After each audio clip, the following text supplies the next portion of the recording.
Hello Christiana, ravi Bonjour, de... Bonjour, ravi de te recevoir là du coup sur la chaîne. Ça faisait un moment qu'on essaie de planifier ça, mais vu ton emploi du temps chargé, ouais. c'est maintenant qu'on a pu enregistrer l'interview. Donc merci pour ton temps déjà. Merci beaucoup aussi à toi.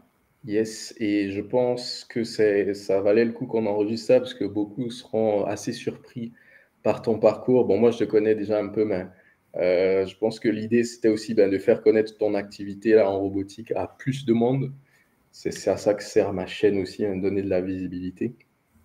Donc toi, tu es basé en Côte d'Ivoire, tu fais de la robotique. Est-ce que tu veux nous dire deux mots déjà c'est qui Christiane Yayapi? Qu'est-ce qu'on doit retenir? D'accord, Christiana Yapi, c'est Christiana Yapi. D'accord, donc Christiana Yapi, c'est une jeune dame basée en Côte d'Ivoire qui est passionnée par tout ce qui est éducation STEM. Donc, quand on parle d'éducation STEM, on fait allusion à tout ce qui est sciences, mathématiques, arts, ingénierie, électronique, bon, tout ce qui englobe les STEM. Et voilà, c'est ma passion. Et depuis ce moment, c'est sur ça que je me base pour, je dirais, pour annoncer la bonne nouvelle, pour partager ce que j'aime autour de moi. Ouais, donc pour prêcher la passion pour la technologie. STEM, donc si je comprends bien, c'est Science, Technology, Engineering and Mathematics, c'est ça, Ouais, hein? mais on ajoute aussi l'art, parce que ça fait partie aussi de tout ce qui est STEM. Quand on Hmm, parle de l'art, c'est la beauté. Vous voyez, on fait sortir des marques de téléphones, mais au fur et à mesure, on améliore le design. Donc, ça fait hmm, partie des STEM. Donc, hmm. STEAM, donc STEM. Ok, ok. Ben, je vais préciser ça du coup dans la description alors de l'épisode. Ok, ben c'est cool, ouais. C'est un secteur du coup, j'imagine, qui est déjà dans le monde qui est assez niche, hein. Enfin, c'est pas tout le monde qui s'oriente là-dessus, et encore plus en Afrique, j'imagine. Moi, je sais parce que, comme je te disais hors caméra, j'ai passé quoi, environ 14 années de ma vie en Côte d'Ivoire où tu es. Et donc, je vois à peu près l'écosystème, c'est-à-dire, enfin, tu pourras nous en dire un peu plus, mais des pays qui sont plutôt émergents et donc où tout ça est encore, on va dire, en phase de développement. Qu'est-ce que tu peux nous dire peut-être déjà sur ouais, l'écosystème technologique en Côte d'Ivoire et peut-être en Afrique? Est-ce que c'est quelque chose qui est très présent? Est-ce qu'il y a encore du chemin à faire, quoi? Euh, Toute chose a un début, hein. Et bon, en Afrique, nous sommes en phase débutant. Donc, c'est bon, c'est nouveau. En Afrique, on dirait que c'est nouveau. Dans les autres pays, c'est déjà développé. Mais en Mhm. Afrique, c'est nouveau. Donc, ce sont des personnes qui, plus ou moins, qui ont voyagé, qui sont passionnées, qui ont plus de bon, il faudrait qu'on mette ça en place. Et bon, on essaie de voir avec les autorités parce que en tant que personne, on ne peut pas arriver à imposer l'éducation STEM en Côte d'Ivoire tant que les autorités ne sont pas d'accord. Mais on voit Mhm. qu'il y a vraiment une bonne chance, on se dit. Il y a une chance pour les Ivoiriens d'accepter cette technologie parce que les autorités sont devant et Mhm. il y a pas mal de choses qui se passent au niveau des autorités. Il y a des conférences, il y a des trucs pour inviter, sensibiliser la jeunesse à tout ce qui est éducation STEM. Voilà. Mhm. Tout début est difficile, mais Mhm. bon, on pense qu'on va y arriver parce qu'il y a déjà des politiques, il y a des choses qui ont un blocage. Je dis, bon, comment ça se passera si on change de système? Mais Mhm. bon, on n'y peut rien. Il faudrait qu'on change si on envie les autres pays, c'est parce il y a un moment où ils ont pris un risque. Ils ont Oui, changé. Et il faudrait que aussi nous, on puisse prendre un risque et qu'on change, mais ça sera difficile. Dans le début, c'est pas tout le monde qui va accepter qu'on mhm. change le système éducatif. Il faudrait qu'on change, il faudrait qu'on change. Mhm. Et même au niveau des enseignants, il faudrait qu'on change certaines choses, mais Ah c'est pas ben, tout d'un coup qu'il faut changer. Et ça prend l'échelle, on essaie de monter mhm. one by one, quoi. Excellent. Non, mais on va parler de tout ça justement là, de la place des institutions, de la place du système éducatif aussi. Ouais, on va en parler de tout ça. Juste, j'aimerais revenir rapidement sur ton parcours. Donc, toi, tu as été formé à 100% en Afrique. On pourrait dire que tu es un pur produit ivoirien, c'est ça? Comment est-ce que tu as découvert la robotique? Comment? Oui. Bon, on entend parler à la télévision, d'entourage, mais à la base, j'aimais plus les mathématiques. C'est-à-dire, je dors, je me réveille, c'est que les maths. Voilà, donc c'est ce que je faisais.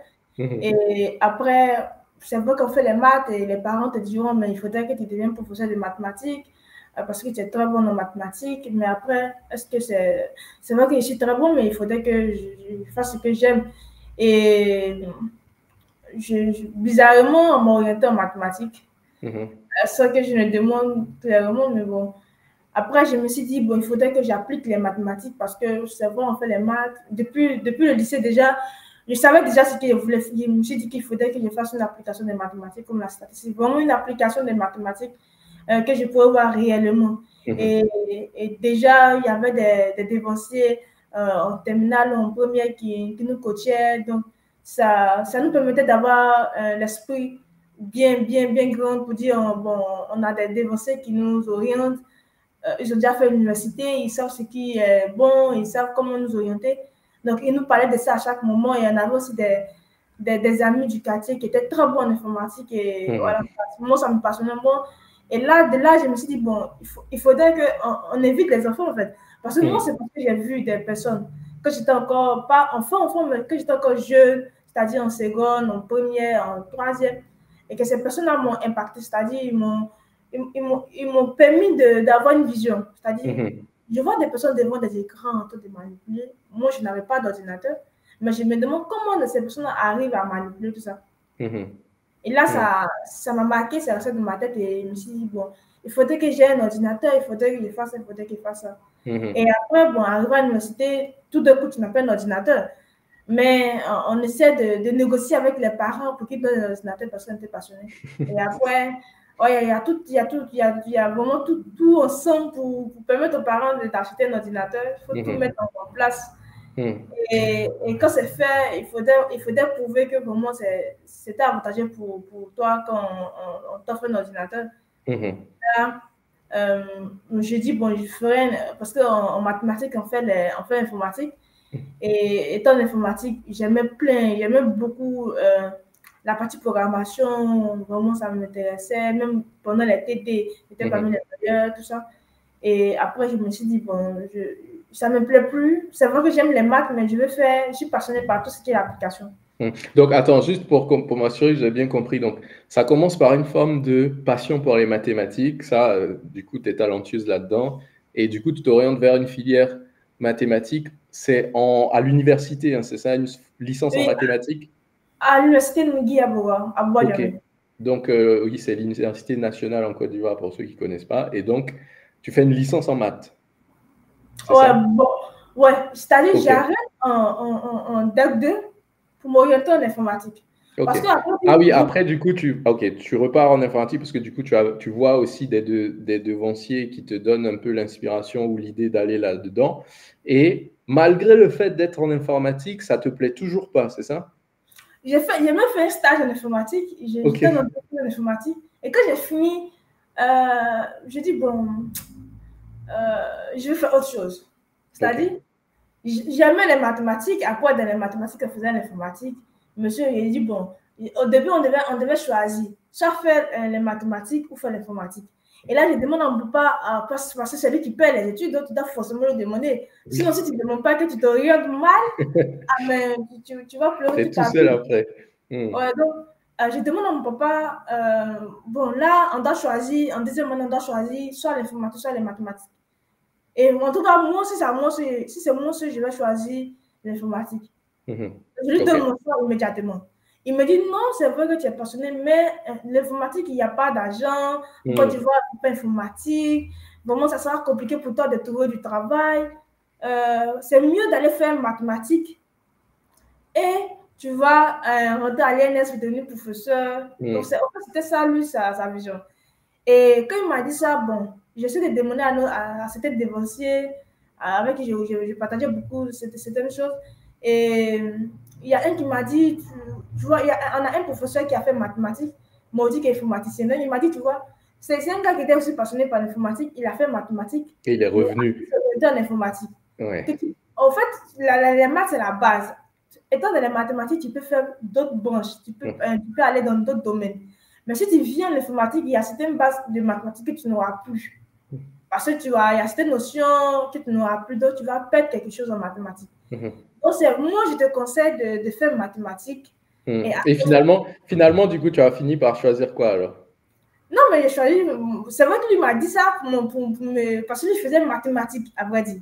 Oui. Donc, moi, je me suis dit, c'est parce qu'il faisait mathématiques qui me conseille de faire mathématiques. Mais j'ai demandé aussi à un autre dévancier qui faisait informatique. Il m'a dit, viens faire informatique. Et informatique, tu es déjà bon, donc ça va t'aider. Et mais bon, comme ce n'était pas moi, je payais, c'était mon papa, donc j'ai choisi finalement mathématiques. Les maths, ok. Sachant que, comme tu as dit, et c'est très intéressant ce que tu dis là, notamment pour tout ce qui est orientation, les choix d'études, c'est toujours dans l'idée que les maths, c'est juste la base théorique et que ça te donne accès derrière, ça ne te ferme pas de porte en fait. Exactement. Ok. Et à quel moment donc, ok, tu pars en informatique, donc tu développes tout ce qui est programmation algorithmique. À quel moment tu commences à t'intéresser à tout ce qui est drone, robots mobiles et tout ça? D'accord. Donc, quand je vais en informatique, là, je n'ai plus continué à l'université. Je suis partie dans un centre, je peux dire le nom? Oui. Ok, donc j'ai postulé un programme qu'on appelle Simplon Côte d'Ivoire, le passage. Et quand j'ai postulé, je me suis dit, est-ce qu'ils vont me prendre? Parce que j'ai vu une camarade de maison, c'est-à-dire une voisine de maison qui avait fait le programme. Et je lui ai posé des questions. Elle m'a dit, non, tu peux postuler. Donc, quand j'ai postulé, j'étais retenue. Donc, je suis venue faire la formation, une formation certifiante. Et quand on a fini la formation, j'ai un responsable d'église qui m'a dit, bon, tu as fini ta formation de stage de mon entreprise. Donc, c'est comme ça, dès que j'ai fini ma formation de 6 semaines, disons 2 mois, formation accélérée, matin, midi, de 2 mois, je vais en entreprise, dans son entreprise pour être assistante informaticienne où on attend aussi pas mal de projets. Et dès qu'on a travaillé, on a fini un projet, après on a attaqué un projet, Covid est arrivé, donc on était obligé de travailler en télétravail, et après, bon, avec l'avancement des choses, on était obligé d'arrêter, et bon. Et les parents ont déménagé quand on vient au village parce que c'était la maladie, et je me suis dit, bon, il faudrait que je reste, parce que si je vais au village, je ne pourrais plus continuer. Ouais, tu n'auras plus accès, évidemment. Et il y aura plein, on te dira, mais tu es en vacances, repose-toi. Donc, je suis restée à pour pouvoir travailler sur ce projet. Et quand la crise est terminée, bon, c'était pas encore terminé, et ils ont lancé, de la même chose où j'ai fait ma formation, ils ont lancé un programme de robotique, de drone, de montage vidéo, de programmation. Pour moi, la programmation ne m'intéressait pas parce qu'il y avait déjà des compétences en programmation. Donc, j'ai dit, bon, ça m'intéresse, mais je ne partais pas faire la robotique. Je ne partais pas faire la robotique. Je ne partais même pas faire les drones. J'avais un besoin. J'avais besoin de pouvoir faire des montages vidéo, de pouvoir filmer. Parce que j'ai développé d'autres activités. Donc, j'ai dit, bon, il faudrait que j'apprenne. J'ai des compétences en montage vidéo, en vidéo, tout ça. Donc, j'ai postulé pour faire la formation en vidéo et montage vidéo. Photographie, vidéo et montage vidéo.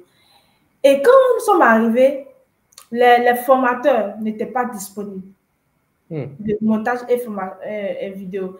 Donc, les organisateurs ont demandé à ce que, bon, étant donné qu'ils ont lancé le programme et les formateurs n'étaient pas disponibles, ils ont dit, bon, on vous laisse le choix, c'est-à-dire vous pouvez, en plus de ce que vous avez choisi, ajouter d'autres modules, 2 modules. Et là, j'ai opté pour la photographie. Mais on n'avait pas encore commencé le cours de photographie. Et c'était le professeur de robotique qui était disponible. Donc, quand je suis venue, j'ai fait le cours de robotique. C'était génial. Et j'ai trouvé ça très simple. Peut-être que c'est parce que il y avait des bases en mathématiques. Mais j'ai trouvé ça très simple. Oui, et puis en programmation aussi, parce que ça aide. Ok. Donc, au final, alors, est-ce que je me trompe si je dis que c'est un peu par hasard que tu es tombé dessus? Ah non, mais avant, je savais que j'étais intéressée par la robotique, mais je ne savais pas qu'en Côte d'Ivoire, parce qu'il y avait une époque qui avait lancé, mais d'abord c'était la robotique industrielle qui m'intéressait plus. Mais c'est pas qu'en Côte d'Ivoire, il pouvait avoir ça. Et quand j'ai vu, bon, mon besoin à l'instant, c'était la photographie, le montage vidéo. Donc c'est pour ça que j'ai postulé. C'était mon besoin à l'instant pour résoudre mon problème. Et au final, ça t'a orienté vers ça. Comme quoi, finalement, ça peut passer par des voies détournées, de toute façon. Tant que tu arrives à l'objectif final. Non, mais c'est intéressant ton parcours, parce que ça permet de voir finalement que pour s'orienter, tu vois, il n'y a pas de règle universelle, quoi. Souvent, c'est en fonction des opportunités, en fonction des événements aussi. Tu vois, le Covid est rentré là-dedans, en fonction des personnes que tu rencontres, tu vois, tous ceux qui t'ont donné des idées au passage. Et puis, pour finir par ce programme-là qui a fait un parcours pour se spécialiser en robotique. Donc, comment tu verrais maintenant? Donc, ça, c'est en 2020-2021. On est en 2024. 2020-2021, exactement. Ok, donc on va dire, bon, ça fait 4 ans maximum que finalement, tu as pu te spécialiser dans ce domaine-là. On sait que c'est un domaine, de toute façon, en termes techniques, qui est très rare, la robotique, même dans le monde entier. Ensuite, qui est très dominé par les hommes, hein. Enfin, il ne faut pas se mentir, c'est 90% masculin. Comment toi, c'est un peu bateau ma question, mais je pense que ça serait éclairant aussi de te poser, c'est comment toi, en tant que femme, en tant que jeune en Afrique, tu vois les choses, comment tu perçois ce domaine technique-là de la robotique? Par rapport aux hommes, par rapport à, voilà, à la réalité du domaine qui, mine de rien, est très rare, très masculin et où finalement il y a très peu d'opportunités en Afrique. Si on se dit la vérité, ça demande quand même beaucoup de barrières à surmonter.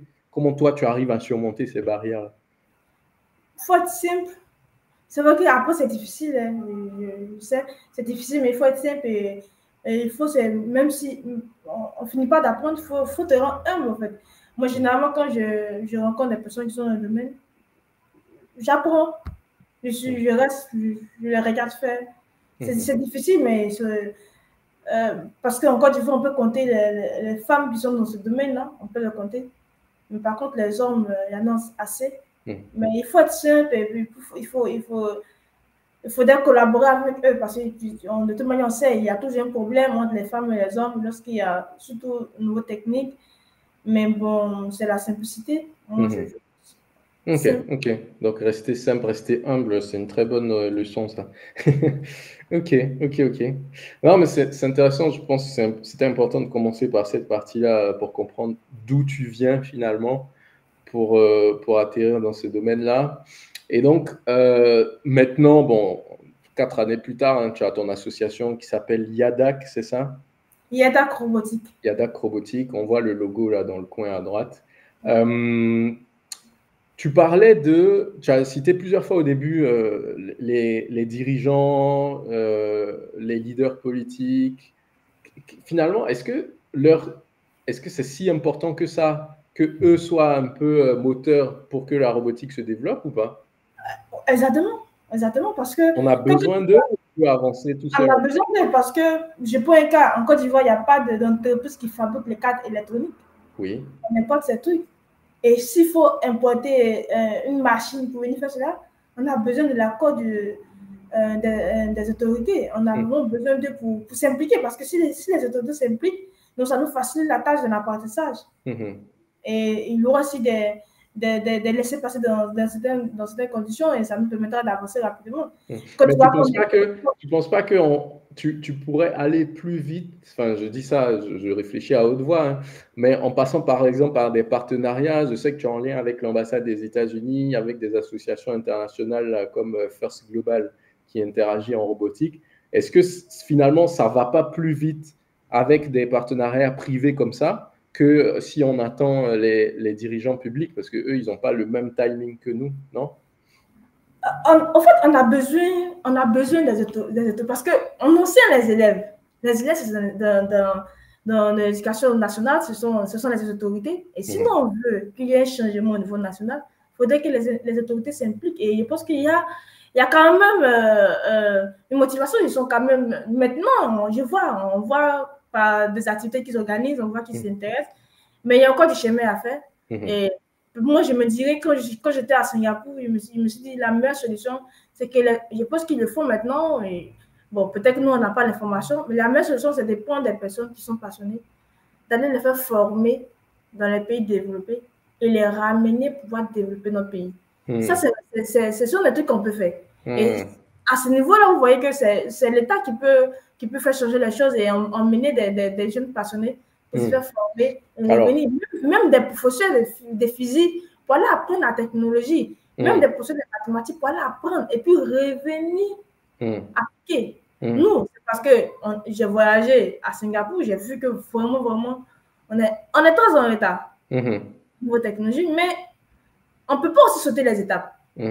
Oui. Non, mais là, tu fais allusion à un autre problème plus, effectivement, qui touche au national. C'est pour un pays, tout l'enjeu de faire ce qu'on appelle le transfert technologique, c'est-à-dire comment tu rattrapes ton retard par rapport à ce qui se fait de mieux dans l'industrie ou bien dans les technologies. Et ben, il y a quelque chose que tu dis là qui est super important, c'est de limiter la fuite des cerveaux, parce que beaucoup de jeunes, comme tu dis, qui vont aller se former dans des pays technologiquement avancés, ben, ne vont pas revenir. Pourquoi? Parce que ben, on leur met pas à disposition l'environnement, l'écosystème pour faciliter leur travail. Donc, ils vont se dire, ben, si je dois rentrer pour me battre tous les jours contre des choses qui n'ont rien à voir avec mon domaine, ben, finalement, je préfère rester là où je suis. Et on en trouve plein. On en trouve plein. Ils sont dans ces pays-là et ils avancent, ils ont cet argent et puis c'est tout. Mais bon, après 50-10 ans, le pays est déjà quoi? C'est ça. Non, c'est une vraie. Alors, c'est une vraie question, on va dire géopolitique. Maintenant, vu que ça nous dépasse un peu, tu vois, on va revenir à notre échelle, mais c'est bien quand même de poser la question parce que ça, c'est effectivement le côté macroéconomique qui impacte derrière aussi les micro-entreprises.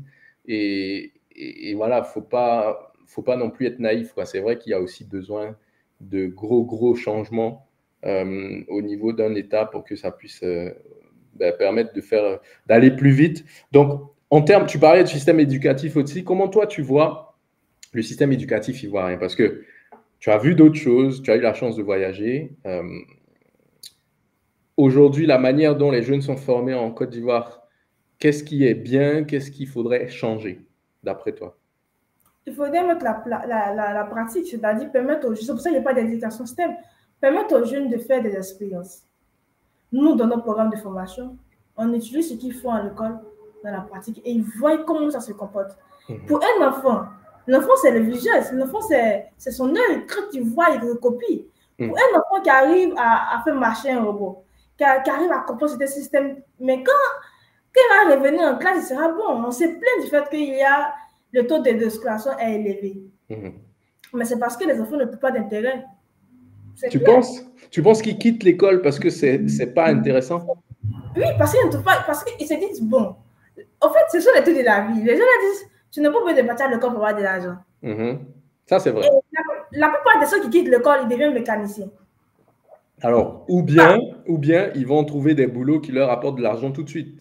Et ces boulots-là, ça fait partie aussi des STEM, la mécanique, les trucs. Mais pourquoi ne pas permettre à ces enfants-là de faire des pratiques dans le système éducatif pour maintenir ces enfants? C'est-à-dire que, par exemple, moi, je vois ça, mais je veux dire, par exemple, l'élève, il finit comme en France, dans les autres pays, et il peut aller faire des stages, par exemple, pour les étudiants.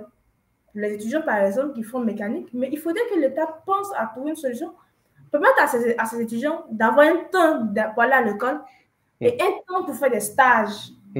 Aussi pour faire des dossiers pour avoir de l'argent. Donc, quand c'est comme ça, l'étudiant, il se sent à l'aise. Des side business pour mettre le pied quand même en entreprise. Donc, ce que tu dis, ça se rapproche beaucoup du modèle de l'alternance, en fait, qui a commencé en Allemagne, qui commence à arriver maintenant en France.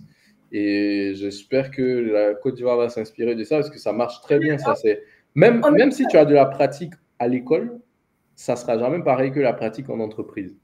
Exactement. Donc, et ça va permettre aux étudiants de comprendre les choses de la vie. C'est que rien n'est facile. Parce qu'on ne peut pas dire qu'un étudiant qui a un Master 2 n'arrive pas à faire un fichier Excel.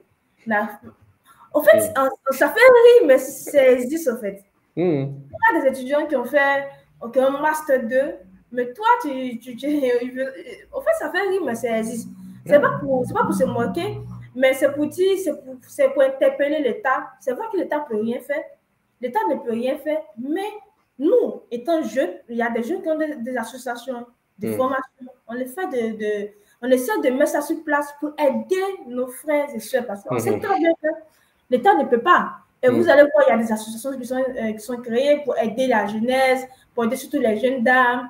Il y a plein de personnes qui ont compris le système et qui essaient de le faire. Mais l'État, par exemple, peut nous aider, peut nous faciliter la tâche.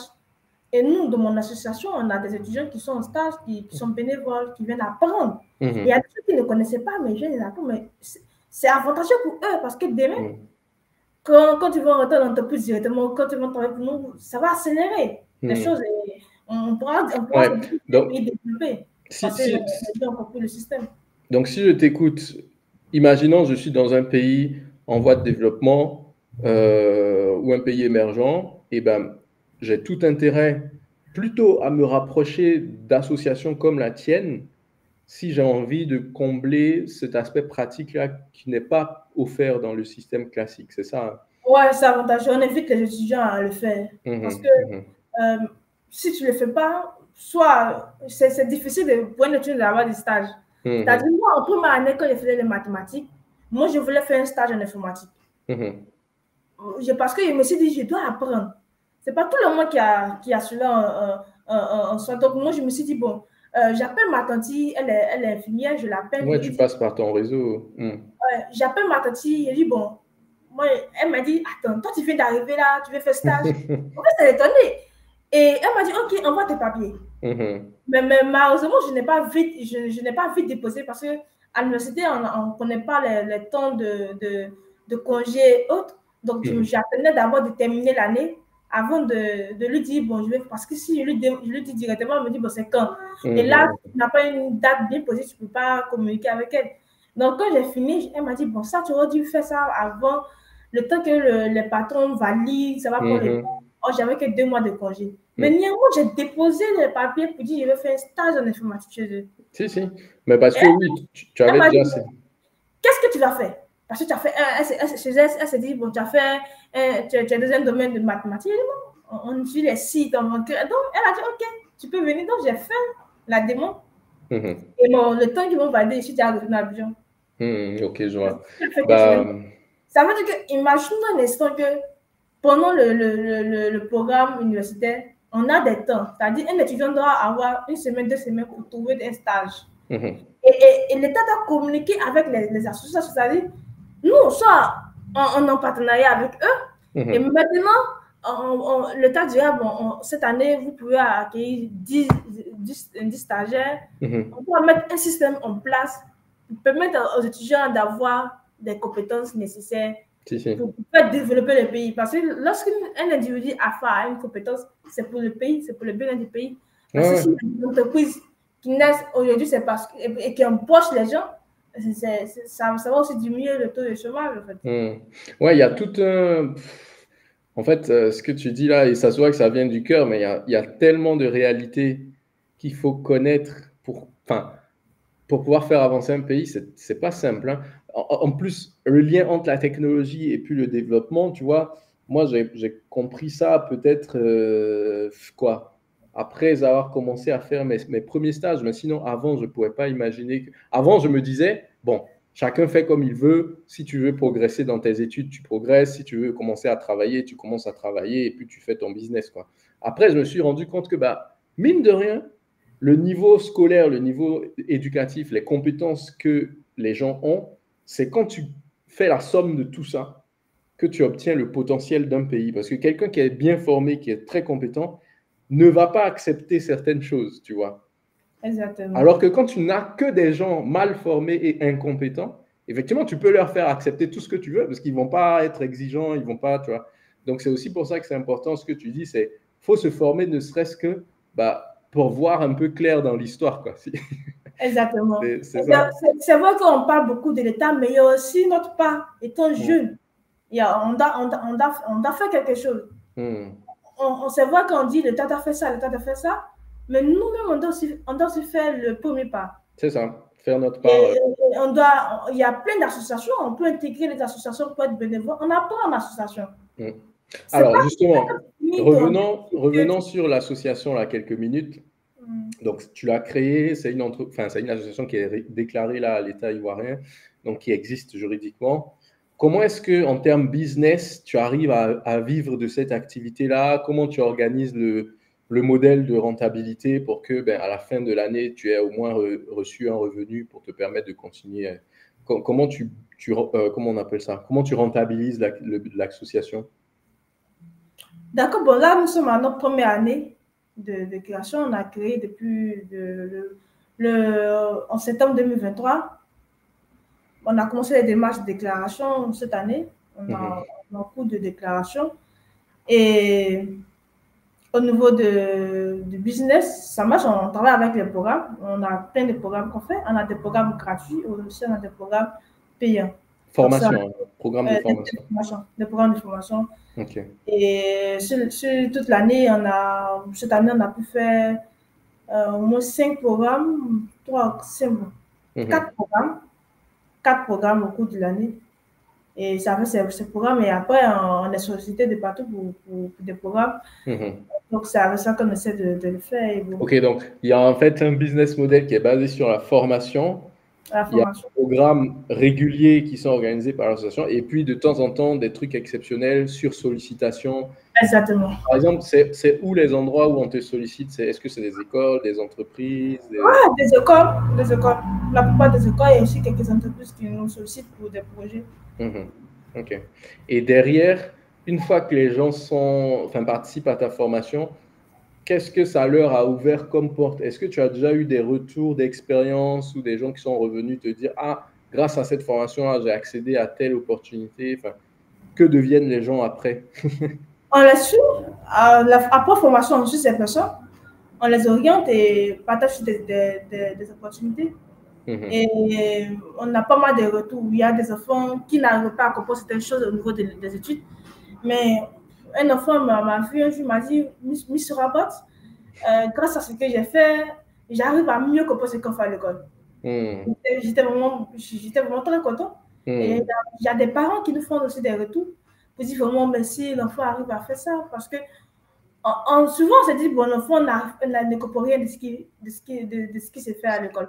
Mais je pense que c'est un truc qu'il n'arrive pas à comprendre. Donc, il faut amener les enfants à travers ces programmes à mieux comprendre ce qu'ils font à l'école. Pour l'instant, donc si je résume, ton positionnement, c'est un peu complémentaire à la formation académique, c'est-à-dire, grâce à ce que tu fais, ils vont pouvoir trouver le côté concret qui leur manque finalement en classe, dans leur parcours classique. Ok.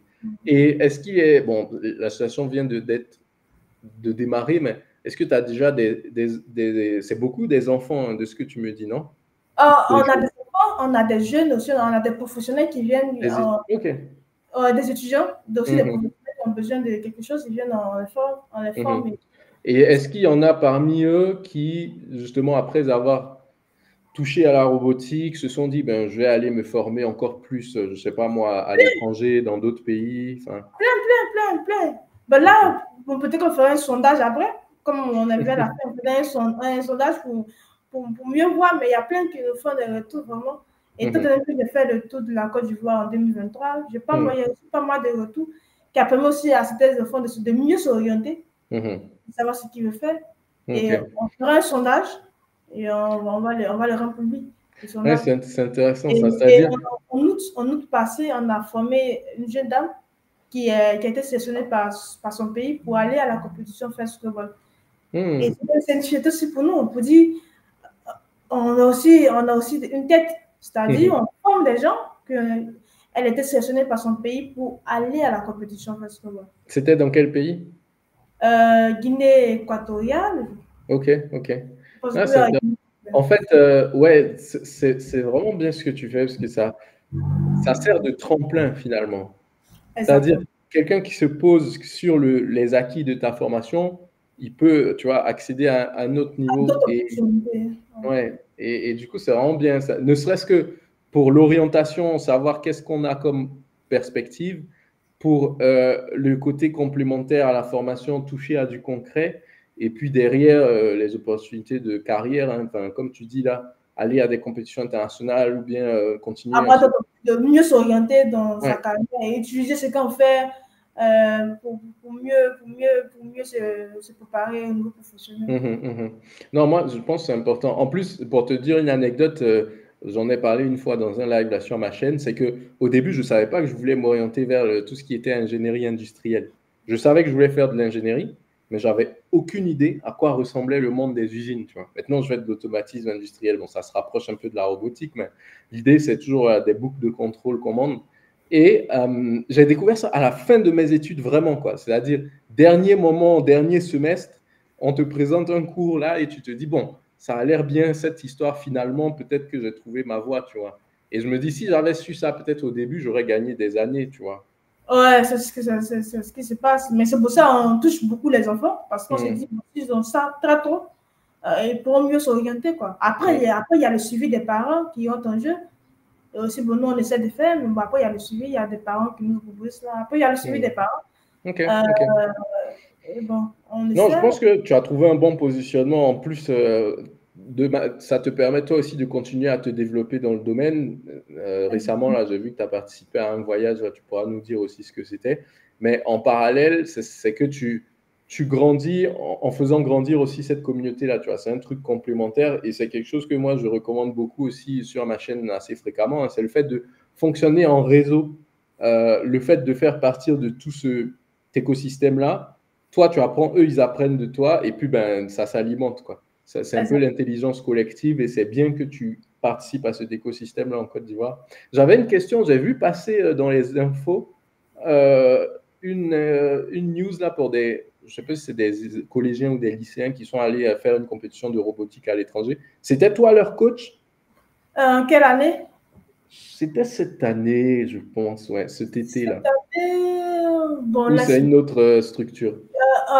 bon, il y a d'autres structures, comme je l'ai dit, en Côte d'Ivoire, qui essaient de se démarquer. Et en 2022, j'ai intégré une équipe de robotique en Côte d'Ivoire, au nom de Frescobol, une équipe Team Côte d'Ivoire Frescobol. Et après, c'est-à-dire, en 2021, j'étais lauréat de robotique en Côte d'Ivoire. Une compétition organisée par l'ambassade des États-Unis. Et depuis 2021, j'ai commencé à travailler avec l'ambassade des États-Unis. C'était un projet bénévole. L'ambassade des États-Unis à Abidjan. Donc, en tant que bénévole, je Okay. participais, je venais faire des formations, tout ça. Et en 2022, j'ai intégré l'équipe de robotique qui passait à la compétition First Global. Donc, j'ai beaucoup appris avec eux, j'ai travaillé. En 2023 aussi, je participais. En 2022, là, c'était à Genève. En 2023, là, c'était à Singapour. J'étais. Et bon, après, avec le temps, étant donné que je devais mettre aussi ma structure en place, Oui. j'ai Donc, fait. si je comprends bien, la routine en fait de ton association, c'est les formations régulières, les formations exceptionnelles dans les écoles, les compétitions annuelles au moins une fois par an. Alors, tu pars à l'étranger avec ton équipe. Est-ce que tu peux nous dire justement ton dernier voyage là que j'ai suivi cet été, je crois que c'était jusqu'au mois de septembre. C'est moi. C'était dans quel cadre? Bon, c'était dans le cadre toujours de First Global. D'ailleurs, First Global, il y a First Global, c'est ça? Ouais, il y a des responsables au niveau d'Abidjan.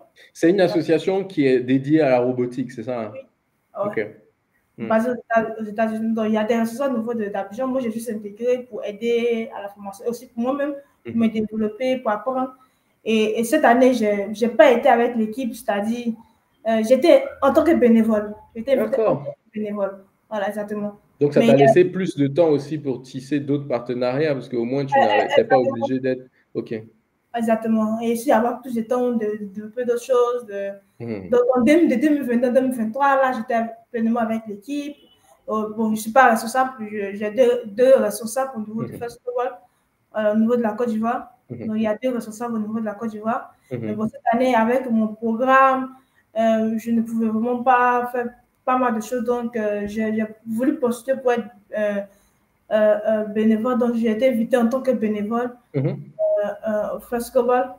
Ouais, c'est déjà bien. Et moi, j'ai suivi ça, notamment grâce à ton fil d'actualité WhatsApp. Et je voyais, tu vois, les événements, les rencontres, les équipes que tu partais voir. Et je pense que c'est vraiment bien aussi pouvoir s'imprégner comme ça.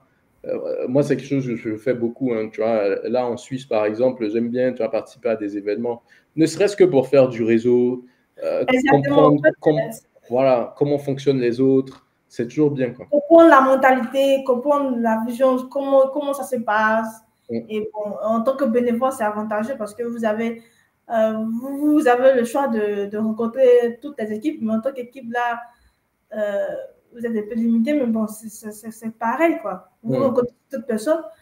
Et moi, j'étais très contente de participer en tant que bénévole. J'ai beaucoup appris cette année. Voilà. Ok, non, c'est intéressant. Et si tu dois donner peut-être, je sais pas, dans ton calendrier sur les prochains mois, peut-être début 2025, c'est quoi les grands rendez-vous, les événements à ne pas rater? Ah, d'accord, d'abord, fin 2024. On a Ok, un grand programme qui va rassembler des équipes au niveau d'Abidjan qu'on appelle Yadak Robotic Challenge ok. 2024. Donc, c'est un programme qui va regrouper des jeunes, des passionnés, des entreprises, vraiment tout le monde est invité. Il y a le grand public aussi invité, c'est free. Mhm, Donc, déjà, nous avons commencé la communication.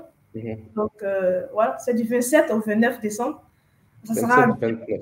et vous êtes invités, quoi. Ben, Même nos partenaires au niveau international seront là. mhm.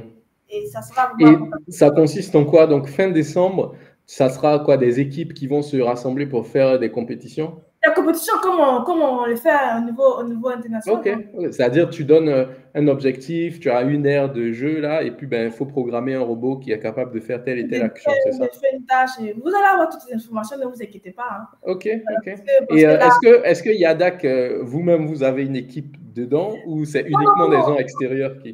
non, Yadak ne peut pas avoir une équipe, mais par contre, euh, euh, nos apprenants, Oui. si, ils peuvent avoir une équipe, mais pas au nom de Yadak. En gros, c'est pas toi qui vas les coacher, quoi. Ils vont Non, faire... non. Ok. Mais Ils vont se former, ils seront formés par notre équipe. ouais, mais il peut y avoir d'autres équipes qui viennent, Non, qui font... Ok. il aura autant d'équipes, quoi. Mhm, mhm. Il aura autant Non, d'équipes. c'est pas mal.